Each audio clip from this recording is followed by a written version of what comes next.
What's up, guys, and welcome back to my booktube channel. And today we're actually going to be doing a book but this is not going to be like an organized like book review. It's more of just going to be like a book rant. My next video might be like a more organized book review, but I'm just going to give like my original thoughts on this book because I just like finished reading it, well, at least for school I just finished reading it, so I just wanted to give my like original thoughts in case like you guys were thinking about reading this book or if you guys have to read it for school.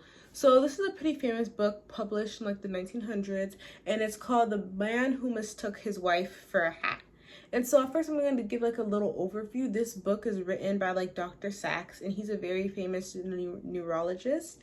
And so he wrote this book about like a little case. It's a collection of different case studies of different people with different like neurological disorders. And so part one, so the part that I needed to read for school was part one and part two for AP Psych. I had to read part one and part two. So part one was about losses and part two was about like excess stuff. I wasn't sure what they named it, but part one was losses, part two was excess. So starting off is like I said, a collection of case studies of people with different neurological disorders. And so each part is about like a specific, like a broad range of disorders. And then each chapter and each part has like different people and people's different stories and stuff. So we start off with chapter one. We're talking about this man named Jimmy. Yeah, this man named Jimmy. He's like an old man. Chapter one, this man named Jimmy, he's like an old man, and so he can't really remember anything about his life before 1945. Or after 1945, he can't remember anything. He's just stuck in that moment in 1945. So he just like still remembers his older brothers in school. His older brother's like engaged in school, about to get married.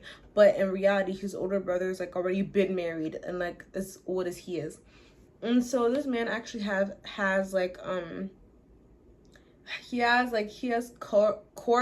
Korsakoff's syndrome.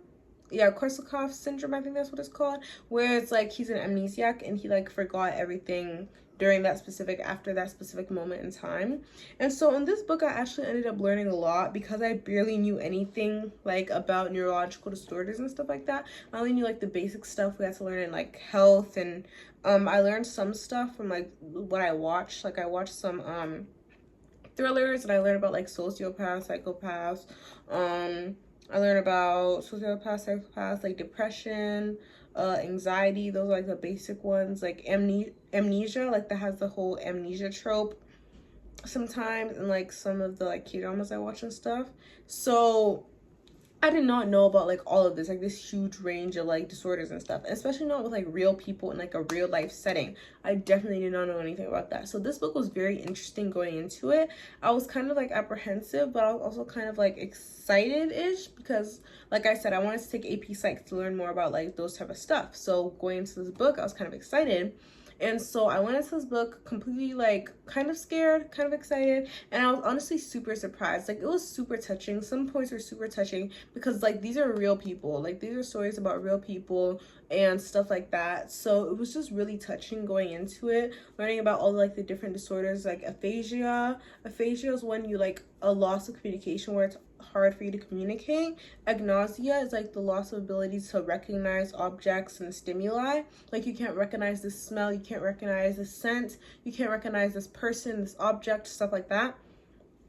We have aphasia, agnosia, amnesia, where like the loss of memory, and then you have like the excess, like Tourette syndrome, where it's like you're just very nervous, very agitated, very excited all the time, and so you have like all these different like tics, convulsions, stuff like that, like you're always moving. So I have Tourette syndrome, which is like one of the excess stuff. And then you have, I'm pretty sure Tourette was like the main one they talked about. But again, this book was very like knowledgeable. I learned a lot of stuff from this book about different like neurological disorders and about people's different like stories and case studies and stuff like that. It was very interesting to me, and so I really liked learning about all that stuff. So if you think it's really interesting, if you want to read it for school, stay tuned for my next video where I'm going to do like a more in-depth kind of thing, maybe about part one and part two, or maybe just part one. or whichever one I found more interesting. And yeah, that's the end of this video. If you like this video, make sure you like this video and subscribe and turn on the post notifications so you never miss a video I upload. And I'll see you guys in my next one. Bye.